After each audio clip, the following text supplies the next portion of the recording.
Michelle fanned herself in the sweltering evening. As a college student living alone, she couldn't afford a place with central air, and her dingy apartment's wall-mounted air conditioner was a joke.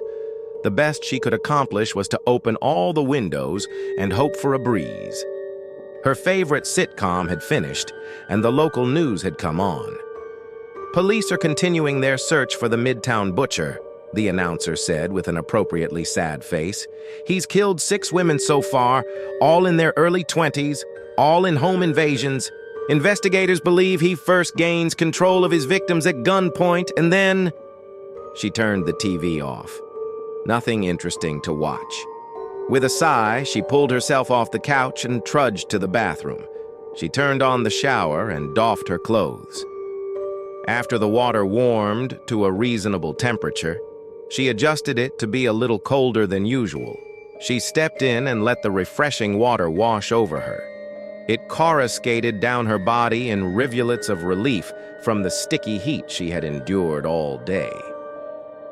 Duchess, as she always did, loped into the bathroom and hopped onto the toilet seat. She watched Michelle through the glass shower doors and meowed in mild indignation.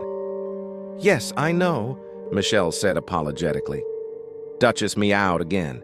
"Yes, I'm a bad person for showering instead of petting you." Having lodged her complaints, Duchess flopped down on the seat and waited for the shower to be over. Michelle grabbed the soap and began cleaning herself. She washed her face, then her shoulders, arms, and chest. She had just started in on her legs when Duchess suddenly stood and spun to face the doorway. Usually a mellow cat, Duchess cringed as she stared intently into the living room. She slinked off the toilet and hid behind it, never taking her eyes off whatever had her attention. Michelle craned her neck but didn't have the angle to see what the cat was looking at. Michelle immediately remembered the news report she had heard only moments earlier. The police were still looking for the Midtown butcher. No, it couldn't be, she thought. It couldn't be. Duchess cringed further behind the toilet. Someone's in the apartment, Michelle concluded. Shit. She realized she had been frozen in place for several seconds. If he knows I'm on to him, he'll have no reason to keep sneaking. I need time to think. She moved around a bit to make the water splash differently, as anyone taking a shower would sound like. Could it be a friend visiting, she thought? No, none of my friends would walk in without knocking. Besides, the front door is locked. The only way in is to climb in through a window. Stupid, Michelle. Stupid, stupid, stupid. You left all the windows open. Maybe it's just a burglar, she thought. He can take my TV, computer, whatever, then he'll leave. I'll just pretend to not notice, and I'll be fine, right? She considered it for a moment, then shook her head. No, a burglar wouldn't break into a place with people in it. With all the windows open, anyone could hear the shower running from outside. The only reason to break in is to get me, not my stuff. Her heart pounded as she shook with adrenaline. He's coming for me. She tried to keep from hyperventilating. I have a gun, but it's in my car. Damn it! She darted her gaze around the shower. I need a weapon. Shampoo? No. Soap? No. Loofah? No. There are knives in the kitchen, but that may as well be a million miles away. She looked through the droplet-speckled glass door to the bathroom sink. Blunt objects? Hairbrush, maybe? Oh, I've got it. The curling iron under the sink. Good handle and a solid metal shaft.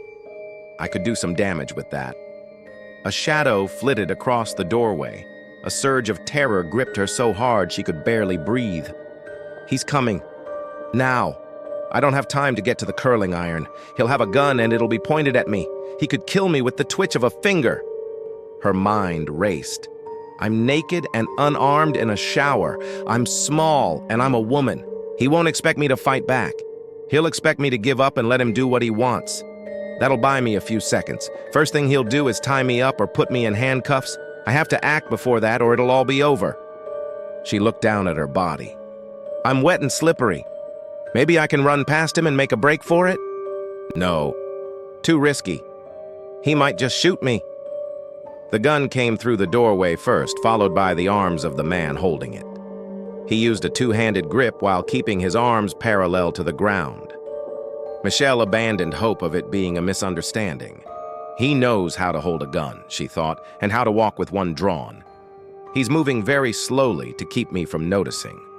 I have 3 seconds, maybe 4. She balled her fists. I'm not just going to let this happen. I'm going to fight with everything I've got. I may only have a few seconds before he kills me, but by God, I'll do some damage on my way out.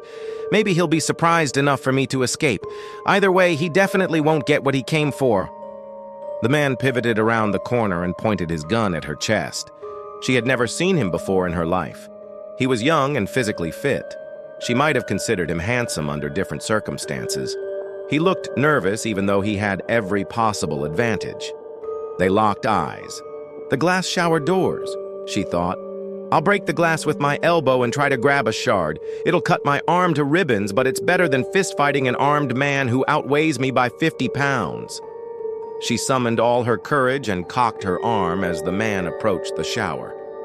Michelle Becker, said the police officer, you're under arrest for 6 counts of home invasion and homicide. You'll never take me alive, you cop bastard, she said. Then she shattered the glass with her elbow.